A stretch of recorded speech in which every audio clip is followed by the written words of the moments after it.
It looks like we've got a puncture on today's ride, so let's crack into it, shall we? Let's get away from the bike path. First we'll want to get the wheel off. There may still be some air left. We'll want to get the remainder out from the valve by pressing on the valve release.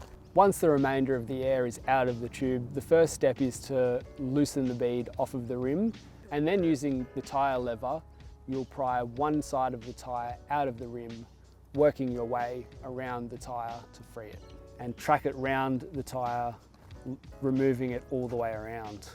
Now that we've got the tyre and tube out, we'll remove the tube from the tyre to find our puncture. At this stage, if you have brought a spare tube with you, you can skip ahead to installing a new fresh tube into the wheel. If you have brought with you a patch kit, we will identify the side of the hole, patch it, and install that tube again.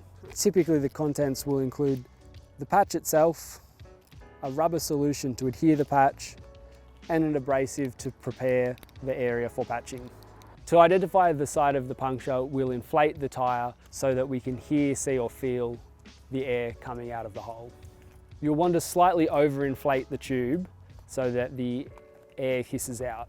Once the puncture is identified, you can get to patching it. This is best done with the tyre fully deflated and the pump out of the way.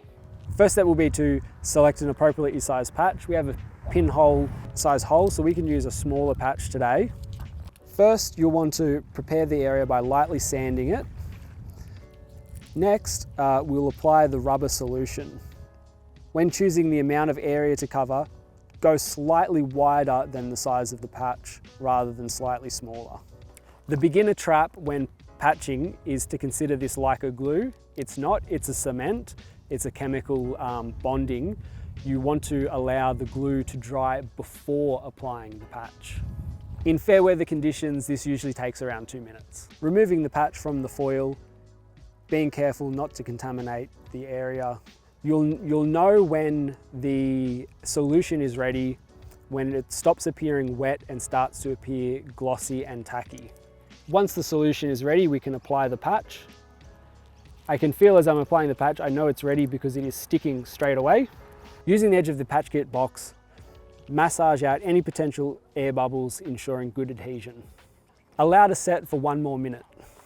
Now we'll move on to reinstalling the tube. First, we need to make sure there's enough air in the tube to give it a round shape.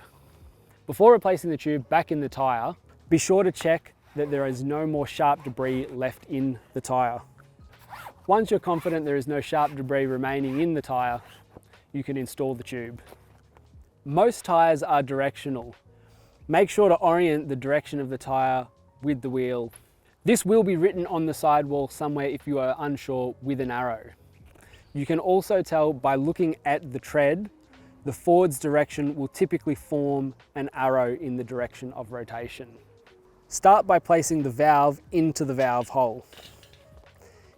Ensure that the valve comes out straight, perpendicular with the rim. If it is crooked now, adjust it before you go any further. First, seat one side of the bead all the way into the rim.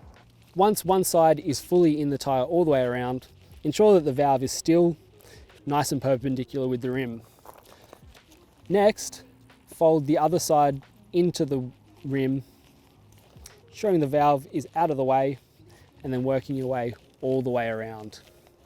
We've got a nice easy tyre to work with today. Some may be tighter than others.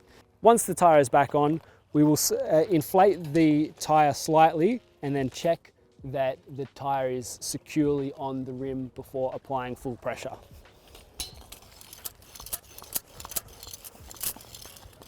Once the tyre begins to take shape and it is firming up, go around the tyre to check that it is sitting inside the rim all the way around on both sides. If there are any exposed areas, now is the time to deflate the tyre again and reseat the bead. Once you've confirmed, you can pump the tyre up to full pressure. Now it's time to reinstall the wheel. Ensure a nice firm fit,